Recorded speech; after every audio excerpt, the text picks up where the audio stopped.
მიმოიხედე ირგლივ. სიჩუმის გეშინია არა. მარტოობას იმიტომ გაურბიხარ, რომ გეშინია საკუთარ თავთან შეხვედრის. მაგრამ მომისმინე. მარტოობა შენი მარცხი არ არის. ეს შენი საწურთნელი მოედანია. მიმოიხედე ირგლივ. შეჩერდი ერთი წუთით და უბრალოდ დააკვირდი იმ სივრცეს, სადაც ახლა იმყოფები. სიჩუმის გეშინია არა. როდესაც ოთახში მარტო რჩები და ტელეფონის ეკრანი აღარ განათებს შენს სახეს, როდესაც სამყაროს ხმაური დროებით წყდება, შენში პანიკა იღვიძებს. შენ გაურბიხარ მარტოობას. ყოველ დღე, ყოველ საათს. შენ ეძებ ნებისმიერ ყურადღებას, ნებისმიერ ხმაურს, ნებისმიერ ზედაპირულ კავშირს, მხოლოდ იმიტომ, რომ არ დარჩე მარტო. რატომ?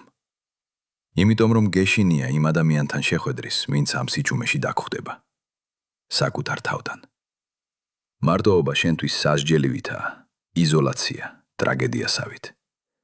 მაგრამ მომისმინე ყურადღებით, რადგან ის, რასაც ახლა გეტყვი, სამუდამოდ შეცვლის შენს აღქმას. მარტოობა შენი მარცხი არ არის. მარტოობა არ ნიშნავს იმას, რომ სამყარო მოარკო ან რომ შენ რაღაც გაკლია. ეს არის შენი უდიდესი საწურთნელი მოედანი, შენი სულის გამოფხიზლების ერთადერთი გზა, რომელსაც სამყარო გთავაზობს. სამყაროს ამ თანამედროვე ილუზიას უნდა რომ მის ხმაურზე იყო დამოკიდებული. მას სურს რომ შენი თვით შეფასება იზომებოდეს სხვების აღიარებით, მათი მოწონებებით, მათი დადასტურებით. მას უნდა რომ იყოს სუსტი, მუდმივად მიჯაჭვული გარემოცვაზე. მაგრამ დაფიქრდი ბუნებაზე. ხე, რომელიც ტყეში იზრდება, დაცულია სხვა ხეების მიერ, მაგრამ ხე, რომელიც შუშუაგულ მინდორში სრულიად მარტო დგას, სწორედ ის არის ხე, რომელსაც ყველაზე ძლილიერი ქარიც კი ვერ ტეხს. რატომ? იმიტომ რომ მისი ფესვები იძულებული გახდა ღრმად წასულიყო მიწაში, რადგან სხვაზე დარდნობის ფუფუნება არ ქონდა. შენ ახლა სწორედ ამ ველზე დგახარ. შენ ფიქრობ, რომ ყველამ მიგატოვა, რომ უკან მოგიტოვეს, მაგრამ სინამდვილეში შენ მოგეცა შანსი, გაიდგა ფესვები ისე ღრმად, რომ ვეღარაფერმა შეგარგიოს. არტურ შოპენჰაუერი ამბობდა, ადამიანი შეიძლება იყოს საკუთარი თავი მხოლოდ მაშინ, როცა ის მარტოა. ვინც არ იღებს მარტოობას, ის არ იღებს თავისუფლებას, რადგან მხოლოდ მარტოობაში ვართ ჭეშმარიტად თავისუფალნი. როდესაც შენ მარტო ხარ, ჩამოიხსნება ყველა ნიღაბი. ის ნიღბები, რომლებსაც საზოგადოებაში ატარებდი, რომ სხვებისთვის მისაღები ყოფილიყავი. ეს მტკივნეული პროცესია. ტყავიდან გამოძრომას გავს. სწორედ ეს ტკივილია ის, რასაც გაურბიხარ. კარლ იუნგმა, დიდმა ფსიქოლოგმა, ზუსტად შენიშნა. მარტოობა არ მოდის იქიდან, რომ ირგვლივ ადამიანები არ არიან, არამედ იქიდან, რომ ვერ საუბრობ იმებზე, რაც შენთვის მნიშვნელოვანია, ან იმიტომ, რომ ფლობ შეხედულებებს, რომლებიც სხვებისთვის მიუღებელია. შენი მარტოობა არის ნიშანი შენი სიღრმისა. ის, რომ სხვები ვერ გიგებენ, არ ნიშნავს შენს ნიპოვნო ფასონებას. ეს ნიშნავს, რომ შენ უკვე გაიზარდე იმ გარემოსთვის, რომელშიც იყავი. შენ ვეღარ ეტევი იმ პატარა ყუთში, რომელშიც საზოგადოებამ მოგათავსა. ამიტომაც დარჩი მარტო. ეს არ არის სასჯელი, ეს არის დაწინაურება. ბუნება გაშორებს იმ ადამიანებს, რომლებიც ხელს გიშლიან ზრდაში, რათა ადგილი გაათავისუფლოს შენი ნამდვილი მესთვის. ნუ იდირებ იმას, ვინც წავიდა. გაუშვი. ფრიდრიხ ნიცშე თავის უდიდეს ნაშრომებში წერდა. ინდივიდი ყოველთვის იძულებული იყო ებრძოლა, რათა აშთან თქმულიყო ტომის მიერ. თუ შენ ამას ცდი, ხშირად იქნები მარტო და ზოგჯერ ძალიან შეშინებული. მაგრამ არანაირი ფასი არ არის ზედმეტად მაღალი საკუთარი თავის ფლობის პრივილეგიისთვის. გაიაზრე ეს სიტყვები. საკუთარი თავის ფლობის პრივილეგია. როდესაც შენ დამოკიდებული ხარ სხვებზე ემოციურად, შენ მათ აძლებ ძალაუფლებას შენზე. ისინი წყვეტენ შენს განწყობას, შენს ბედნიერებას, შენს სიმშვიდეს. როდესაც ისინი მიდიან, შენ ინგრევი. ეს მონობაა. მარტოობა კი განთავისუფლებაა. ამ სიჩუმეში, რომელშიც ახლა ხარ, შენ მარტოობას კი არ პოულობ, არამედ ძალაუფლებას. შენ იბრუნებ კონტროლს შენს ცხოვრებაზე. შენ სწავლობ, რომ შენ საკუთარი თავისთვის საკმარისი ხარ. ნუ ეძებ ხელს ჩასაგიდებლად, ნუ ელოდები ვინმეს გადასარჩენად. არავინ მოვა. და ეს არის საუკეთესო რამ, რაც შეიძლება გაიგო. მარკუს ავრელიუსი, რომის იმპერატორი და უდიდესი სტოიკოსი, ფილოსოფოსი, რომელსაც შეეძლო ნებისმიერ დროს, ნებისმიერ საზოგადოებაში ყოფნა, ასწავლიდა. არსად არ შეუძლია ადამიანს იპოვოს უფრო მშვიდი და უშფოთველი თავშესაფარი, ვიდრე საკუთარ სულში. შენ მუდმივად ეძებ ამ თავშესაფარს გარეთ, ადამიანებში, ურთიერთობებში, მატერიალურ ნივთებში, მაგრამ ის შენს შიგნით არის. ააშენე შენი სამეფო შენსავე შიგნით. დაე, შენი გონება იყოს შენი ციხე-სიმაგრე.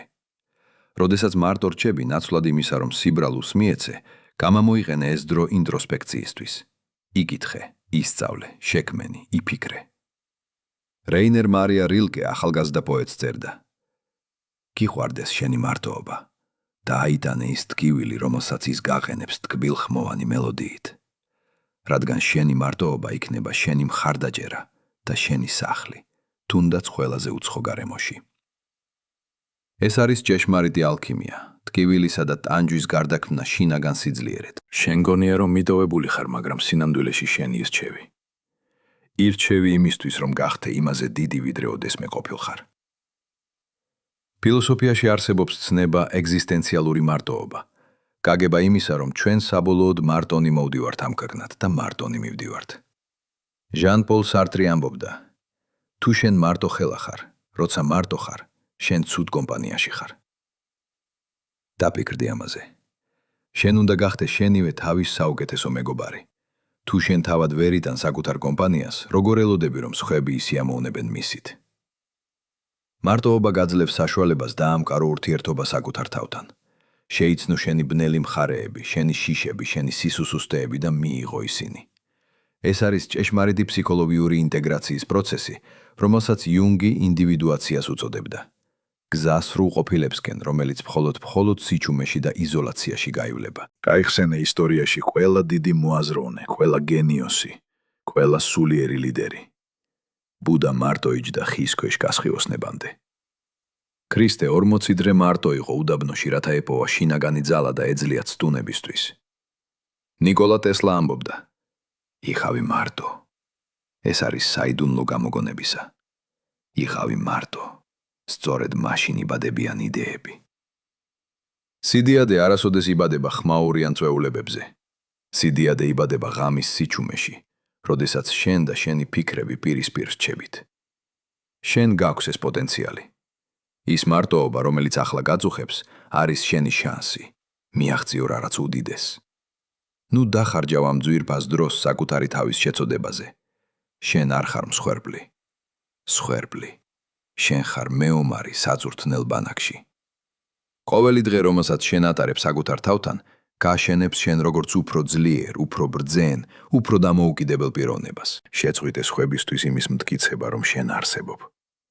შენ არ გჭირდება მათი დადასტურება შენი არსებობისთვის. მარტოობა არის სივრცე, სადაც შენ თავისუფლდები სხვების მოლოდინებისგან. როდესაც არავინ გიყურებს, შენ შეგიძლია იყოს ზუსტად ის, ვინც ხარ. არანაირი როლი, არანაირი სცენარი. ალბერ კამი უწერდა. ადამიანის სიდიადე იმაში მდგომარეობს, რომ ის უფრო ძლიერია, ვიდრე მისი ბედისწერა. შენი ბედისწერა არ არის ის, რომ დარჩე მარტოსული და უბედური. შენი მიზანია გამოიყენო ეს პერიოდი როგორც კატალიზატორი ტრანსფორმაციისთვის. როდესაც ხვდები, რომ შენი ბედნიერების წყარო არც სხვა ადამიანია, არც ფული და არც სტატუსი, არამედ შენივე შინაგანი მდგომარეობა, შენ ხდები უძლეველი. ვერავინ წაგართმევს იმას, რაც შენს შიგნით არის. სხვისი წასვლა შენი ცხოვრებიდან ვეღარ იქნება ტრაგედია, რადგან შენ იცი, რომ სრული ხარ საკუთარ თავშიც. წარმოიდგინე ის დღე, როდესაც საბოლოოდ გაიხვიძებ და იგრძნობ არა სიცარიელეს, არამედ სიუცეს. როდესაც სიჩუმე აღარ შეგაშინებს, არამედ დაგამშვიდებს. შენ ისწავლი საკუთარი აზრების კონტროლს, შენი ემოციების მართვას. შენ გახდები შენი საკუთარი ძალის არქიტექტორი. შენ ააშენებ ისეთ ძლიერ საძირკოს, რომ ვერანაირი მიწისძვრა ვერ შეგარგავს. ვინც მარტოობის ძალა შეიცნო, ის აღარასოდეს რჩება მარტოსული. ის უბრალოდ არჩევს, ვის შემოუშვებს თავის სამეფოში. შენ აღარ დათანხმდები ნებისმიერ ურთიერთობას მხოლოდ მარტოობის შიშით. შენ დაელოდები მათ, ვინც შენს ღირებულებას ხედავს და ვინც შენს სივრცეს პატივს სცემს. მანამდე კი იდექი მკარად შენს სიმარტოვეში. მიიღე ის, შეისრუტე მისი ენერგია. დაემან გასწავლოს ის, რისი სწავლებაც არც წიგნელებაც, არც ერთ წიგნს და არც ერთ მასწავლებელს არ შეუძლია. საბოლოოდ მინდა კარგად დაიმახსოვრო. შენ არ ხარ მიტოვებული. შენ ხარ განცალკევებული გასაძლიერებლად. დადგება დრო, როცა შენ გამოხვალ ამ მარტოობიდან, მაგრამ გამოხვალ სრულიად სხვა ადამიანად. არა როგორც მშიერი მგელი, რომელიც სითბოს ეძებს, არამედ როგორც მეფე, რომელიც საკუთარ სამეფოს ფლობს. იმიტომ რომ როგორც კი მარტო დგომას ისწავლი, შენ ვეღარასდროს ვეღარაფერი დაგცემს. შეიყვარე შენი გზა. დააფასე ეს სიჩუმე. შენი უდიდესი გამარჯვება სწორედ იქ იწყება, სადაც სხვები ნებდებიან, საკუთარ თავთან დარჩენის მომენტში. იყავი ის ხე შუაგულ მინდოში. გაიდგი ფესვები ღრმად. აიტანე ქარი. შენ უძლეველი ხარ. ეს არის შენი გამოღვიძების ჟამი. არ შეუშინდე იმ სიბნელეს, რომელიც შენს ირგვლივ გონია, რადგან ვარსკვლავები მხოლოდ ყველაზე ბნელ ღამეში ანათებენ ყველაზე კაშკაშად. შენი შინაგანი შუქი ახლა იწყებს ანთებას. ყოველი წამი, რომელსაც მარტოობაში საკუთარ ფიქრებთან მებრძოლი ატარებ, შენს სულს გამოჭედავს როგორც ფოლადს ცეცხლში. გახსოვდეს, რომ მარტოობა არ არის დანიშნულების ადგილი. ეს არის ხიდი, რომელიც გაკავშირებს შენს უმაღლეს პოტენციალთან. როცა ამ ხიდს გადაივლი, უკან მოიხედავ და მადლიერი იქნები ყოველი მარტო გატარებული ღამისთვის, ყოველი ცრემლისთვის, რომელიც გაძლიერებდა. შენ უკვე ხარ ის ადამიანი, ვისაც ამდენი ხანი ეძებდი სხვებში. იპოვე ის საკუთარ თავში. შენ ხარ შენი თავის მხსნელი, შენი თავის გმირი, შენი უდიდესი საყრდენი. იდექი მხარად, იდექი მარტო და იყავი უძლეველი.